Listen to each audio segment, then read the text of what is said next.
Hello lovely beaders. Welcome back to my channel. Today I will show you how to make the Twinkle Diamond Earrings. If you love sparkling jewelry, this project is for you. The pattern itself is easy, it just needs your full attention, but even an attentive beginner can make them. They are perfect as a handmade gift for Christmas or just for yourself. If you like this project, feel free to pause the video, gather your beads and let's bead together. Start by stringing 3 size 11 seed beads.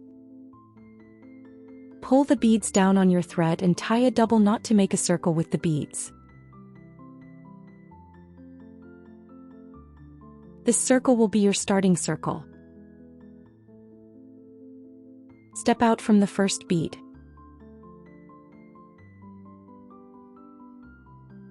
String 3 bugle beads and 2 seed beads alternately.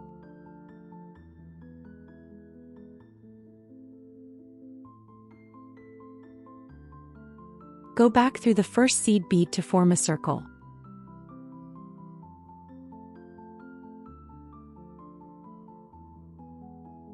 Go through your second seed bead in your starting circle.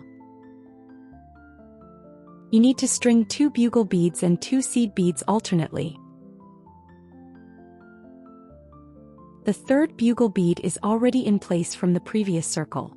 Go through this bugle bead and the seed bead in your starting circle to close this new circle. Each of the circles has 3 bugle beads separated by seed beads. To make the third circle, go through the last seed bead in the starting circle and go up through the bugle bead after that seed bead.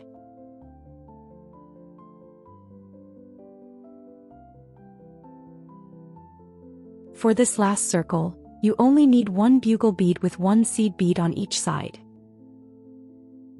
And you need to go through the bugle bead from the other side and the seed bead in the starting circle to make a full circle of 3 bugle beads and the seed beads between them. Half of the diamond shape is finished. We need to make the other half. Lead your thread to the bugle bead that is opposite to your starting circle. Now these 3 bugle beads will be our starting circle to finish the other half of the diamond.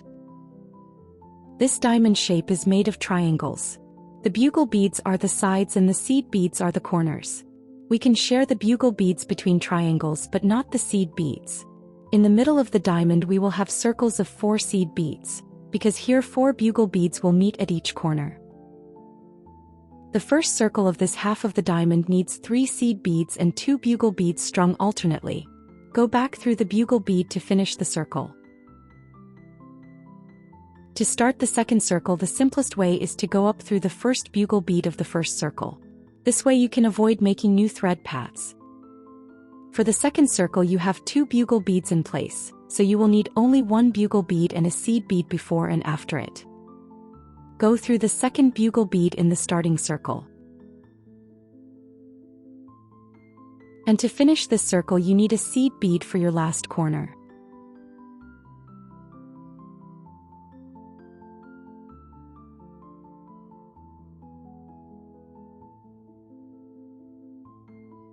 You have every bugle bead in place for your last circle.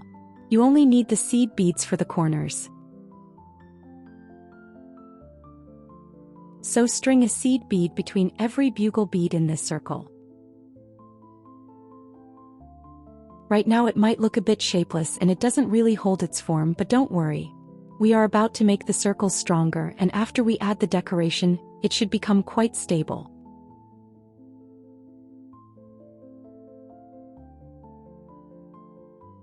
You can finally see the shape I was talking about earlier.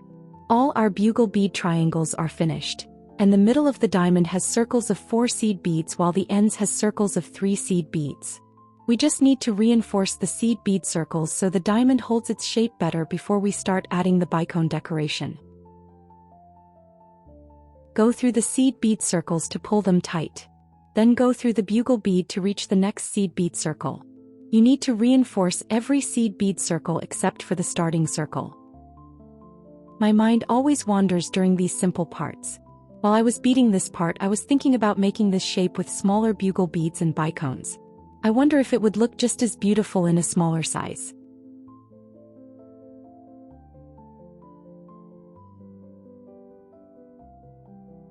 It is time to get rid of the thread tail because we do not need it anymore to know where we started. Lead the thread through a few beads before you cut it. The longer you lead it, the greater the chance that your knot will stay secure.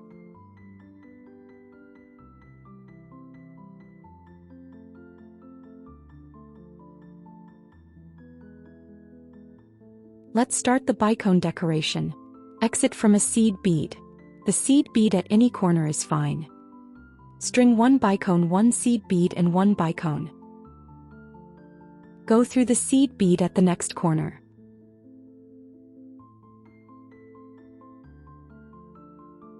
Go back through the last bicone.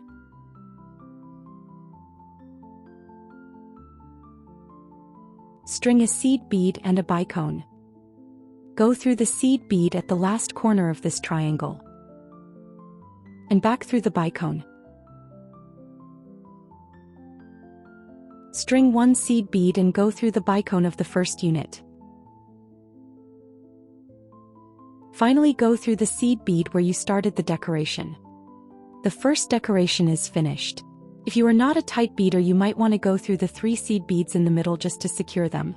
I bead very tightly, so I skipped this part. Go to the seed bead at the corner of another triangle and start the decoration again. String 1 bicone, 1 seed bead and 1 bicone. Go through the seed bead at the next corner and back through the last bicone.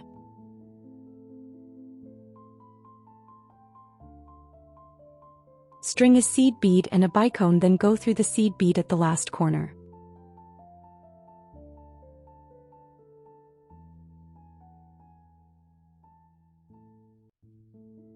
Go back through the bicone. String a seed bead and go through the bicone of the first unit. Finally, go through the seed bead where you started this decoration. I will speed up the video now because the decoration is the same in every triangle. Just move from triangle to triangle.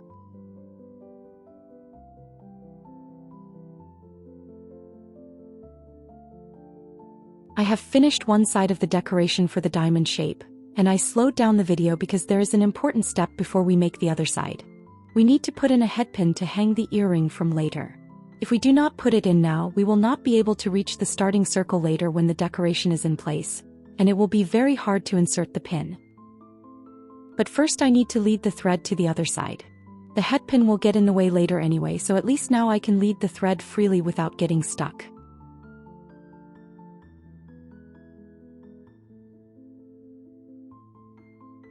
For now, I just push the headpin through the starting circle. If your starting circle is tight enough, the headpin will not slip out. But if it is not tight enough, you should make the loop now, or at least bend the pin to keep it in place. And now back to the decoration. While I finish the decoration on the other side, I would like to ask for a small favor. Creating these free tutorials takes a lot of time and love. If you enjoy learning with me, please subscribe to the channel and hit the like button. It is completely free for you and takes only a second, but it is a huge help for me. Your support helps this channel grow so I can continue sharing my knowledge with you. And if you want to support me even more, you can check the links in the description. Thank you so much for watching. The decoration is finished. It sparkles beautifully. It is a real diamond sparkle, isn't it? Now we need to finish the thread. In projects like this, I usually use double knots to secure the thread. To make a double knot, just go under a thread line between 2 beads to obtain a thread loop. Then go through this loop twice and pull the thread to make the knot. Then go through a few beads and repeat this. To secure the thread safely, you need to make at least 2 knots between the beads. If your beadwork is not tight enough and the diamond feels loose, you can use this opportunity to reinforce it. You can go through the bugle bead structure one more time and tie knots as you go.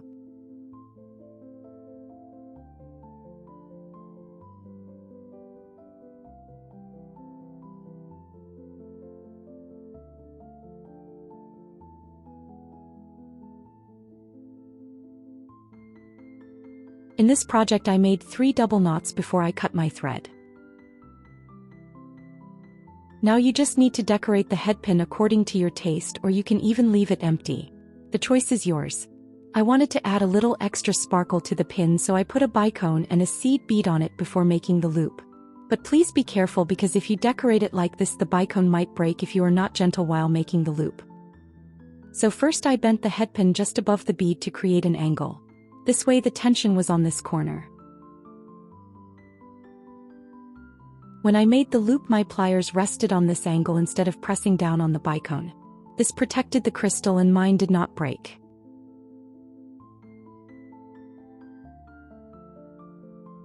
I just needed to open the loop by twisting it sideways to attach the ear hook and close it again.